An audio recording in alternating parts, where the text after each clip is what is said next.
You're gonna love this easy tiramisu recipe. It's rich and decadent, showcasing bold dark chocolate and coffee flavors, balanced with the creaminess of the whipped cream and the soft bite of ladyfingers. First things first, I brew the coffee. I'll explain this crucial step later. Pete's Dark Roast Yosemite Doceres is our go-to. And I'm not even a coffee drinker.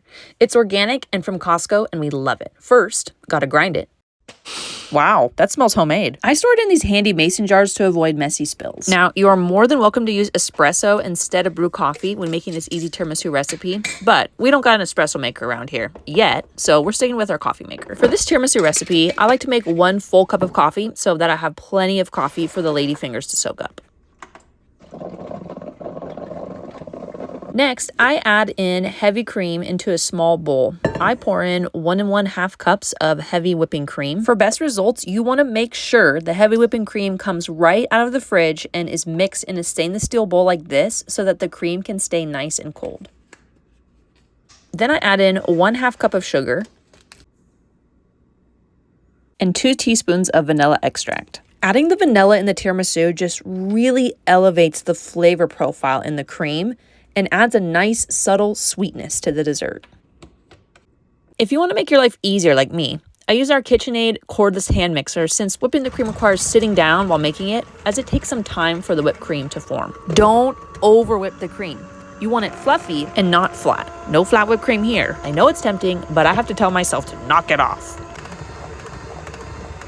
You want to whip it until peaks form, just like this. Oh, I love whipped cream.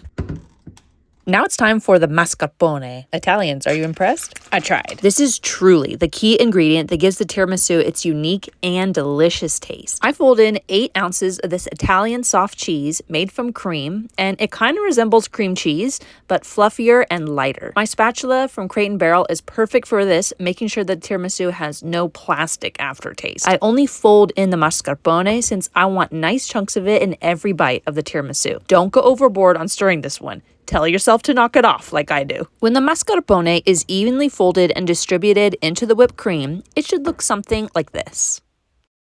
Next up, I make the layers of the tiramisu using an 8x8 dish. Treat yourself and taste that whipped cream before there's none left. I made the ladyfingers from scratch one year and they were good, but it's a lot of work. You can buy these delicious ones made in Italy, so you know they're legit. Plus, ain't nobody got time for that. My husband and I have used bigger size dishes in the past, but this size is perfect for us so the tiramisu is eaten while still having a good consistency and we have a little more control over our sweet tooth. When it's gone, it's gone. This step is a must. Remember when I said I always brew the coffee first? Well, I do this because it has to cool down before I soak the ladyfingers into the coffee, or else the ladyfingers will disintegrate when they touch the piping hot coffee and they'll be ruined, which will make you sad because that means no tiramisu for you. I make this tiramisu for my husband every year for his birthday. Let's just say we're addicted to it. The tiramisu can be eaten as soon as 3 hours after it's been refrigerated, but I like to refrigerate mine overnight. And this is because I like the coffee flavor to fully be infused into the tiramisu. Keep in mind that this will only last up to 3 days.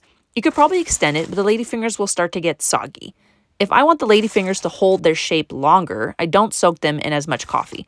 But I personally go for more coffee flavor because it'll definitely be eaten up before day 3.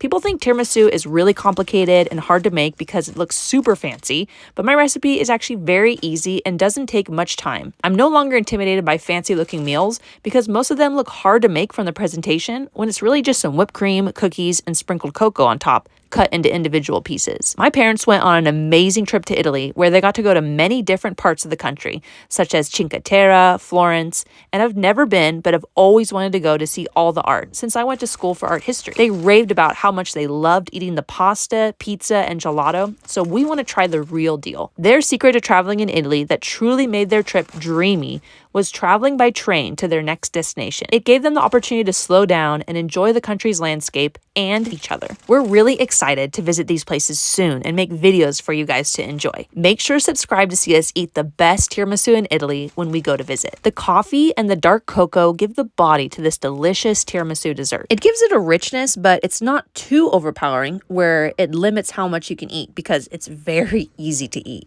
I like using dark cocoa in mine just because my husband and I really like the richness in dark cocoa. Plus, we feel just a little healthier eating dark cocoa and it's a little less sweet. It's more like a rich, creamy kind of experience. But you can totally use regular cocoa powder, and this tastes just as great. These are the flavors that make the tiramisu so decadent. I have a golden rule for the dark cocoa dusting, where I cover the tiramisu until no whipped cream is showing. But I don't go overboard. Fun fact, I didn't know this, but traditional Italian tiramisu, the actual word tiramisu, translates to pick-me-up in Italian, which just communicates this dessert's amazing ability to uplift you, energize you, and definitely make you feel happy while eating it.